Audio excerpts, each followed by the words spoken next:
Hallelujah. स्वागत है अद्भुत परमेश्वर के अद्भुत वचन को सुनने के लिए। हम बहुत समय से रूत की पुस्तक से सीखते आ रहे हैं। बाइबल में लिखा है रूत बोआज से ब्याही जाती है। और फिर सुने चौथा अध्याय 13वीं आयत। रूत उसका चौथा अध्याय उसकी 13वीं आयत। तब बोआज ने रूत से विवाह कर लिया और वह उसकी पत्नी हो गई। और जब वह उसके पास गया तब यहोवा की दया से उसको गर्व रहा और उसके एक बेटा उत्पन्न हुआ। क्या ही अद्भुत बात है। बाइबल में लिखा हुआ है बोआज से रूत का विवाह हो जाता है और उसके बाद लिखा है यहोवा की दया से रूत को गर्व रहा और उससे एक बेटा उत्पन्न हुआ। बच्चे परमेश्वर का दिया हुआ दान है। बच्चे परमेश्वर का दिया हुआ वरदान है। जब तक परमेश्वर सुधि ना ले हम इस पृथ्वी पे कुछ भी प्राप्त नहीं कर सकते हैं। समझें, क्योंकि रूत का जब पहली बार विवाह हुआ था, जब वो पहली बार नोमी की बहू बनी थी, उस समय रूत का विवाह होके 10 साल गुजरे थे, लेकिन उसके पास कोई भी संतान नहीं थी। उसके पास आशीष नहीं थी। क्यों? क्योंकि जब तक परमेश्वर आशीष ना दे तब तक हम इस पृथ्वी पे कुछ पा नहीं सकते। जब तक परमेश्वर स्मरण ना करे। हन्ना को याद करें। हन्ना एल्काना से ब्याही जाती है और शादी को लंबा समय गुजरता है, लेकिन लंबे समय गुजरने के बाद भी संतान नहीं रहती। लेकिन एक दिन आता है पहला शामुएल पहला अध्याय उसकी 19वीं आयत। सुने क्या लिखा है। वे सवेरे उठ यहोवा को दंडवत करके रामा में अपने घर लौट गए। और एल्काना अपनी स्त्री हन्ना के पास गया और यहोवा ने उसकी सुधि ली। तब वह गर्भवती हुई और उसके एक पुत्र उत्पन्न हुआ। समझे, लिखा हुआ है एल्काना हन्ना के पास गया, तब वह गर्भवती हुई और यहोवा ने उसकी सुधि ली, तब उसे एक संतान मिला। एल्काना तो पहले भी बहुत बार हन्ना के पास आया था, लेकिन हन्ना कभी गर्भवती नहीं हुई थी। क्यों? क्योंकि आशीष केवल स्वर्ग से आती है। परमेश्वर जब तक सुधि ना ले, मैं और आप इस पृथ्वी पे कुछ भी प्राप्त नहीं कर सकते हैं। हालेलुया। हमारे जीवन में जो कुछ है, जितनी आशीषें हैं, सब कुछ सर्वशक्तिमान के द्वारा है। हमारे एफर्ट से कभी हमें कुछ नहीं मिलता है। हमारे कोशिश से, हमारे यत्न से इस पृथ्वी पे हम कुछ नहीं पाते हैं, लेकिन सब कुछ हमारा परमेश्वर हमें देता है। लिखा हुआ है परमेश्वर ने रूत पे दया की। फिर से सुने 13वीं आयत। तब बोआज ने रूत से विवाह कर लिया और वह उसकी पत्नी हो गई। और जब वह उसके पास गया तब यहोवा की दया से उसको गर्व रहा। परमेश्वर की दया से। और भजनकार क्या ही खूबसूरत बात कहता है। भजन संहिता 127 उसकी 3री आयत। देखो लड़के यहोवा के दिए हुए भाग हैं, गर्व का फल उसकी ओर से प्रतिफल है। वचन में लिखा है परमेश्वर आशीष देता है, गर्व का फल यहोवा की ओर से होता है। मैं फिर कहूं, जब तक परमेश्वर हमारी सुधि ना ले तब तक हम कुछ नहीं पा सकते। और सुने 128वां अध्याय भजन संहिता का और उसकी 3री आयत। तेरे घर के भीतर तेरी स्त्री फलवंत दाखलता सी होगी, तेरी मेज के चारों ओर तेरे बालक जलपाई के पौधों से होंगे। और यही आशीष बोआज को प्राप्त हुई।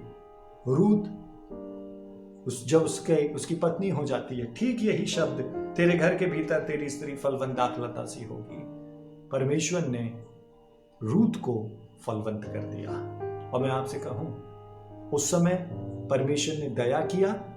रूत संतान से आशीषित होती है। परमेश्वर ने हन्ना पे दया किया, हन्ना संतान से आशीषित होती है। तो इसका मतलब है परमेश्वर ही है जो अपने एक विश्वासी के जीवन में तमाम प्रकार की आशीषें अपनी दया से ऐड करता है। हमारी जब जैसी आवश्यकता होती है, उस समय हन्ना की जरूरत संतान थी और रूत की जरूरत संतान थी, और परमेश्वर ने उन्हें आशीषित किया। हर समय, हर दौर में परमेश्वर हमारी आवश्यकता को देखता है, हमारी स्थिति को देखता है, और उस स्थिति में उसकी दया से हमें आशीष मिलती है।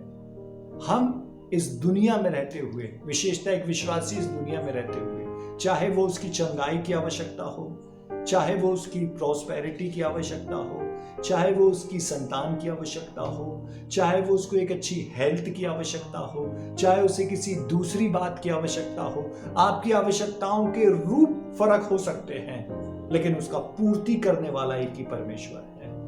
एक बार इब्राहिम अपने बेटे इसहाक को लेकर पर्वत पे जाता है उसे मारने के लिए, क्योंकि परमेश्वर की आज्ञा थी, और वहां पे वेदी बना लेता है।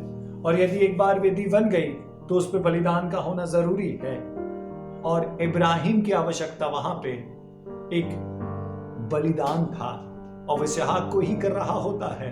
परमेश्वर रोक लेता है, और परमेश्वर इब्राहिम के बेटे इसहाक के बदले मेमना उपाय में देता है, और वो मेमना इसहाक के बदले बलिदान होता है।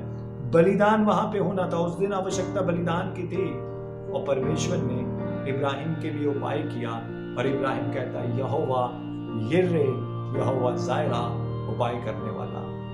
आवश्यकताएं फर्क होंगी। एक बार डैनियल शेरों की मांद में था, उसकी आवश्यकता शेरों से बचाव थी। एक बार शद्रक मेशक अबेदनगो आग के भट्टे में थे, उनकी आवश्यकता आग से बचना था। एक बार दाऊद शाऊल से भाग रहा था, उसकी आवश्यकता शाऊल से बचाव था। एक बार यूसुफ जेल खाने में था, उसकी आवश्यकता जेल से छूटना था।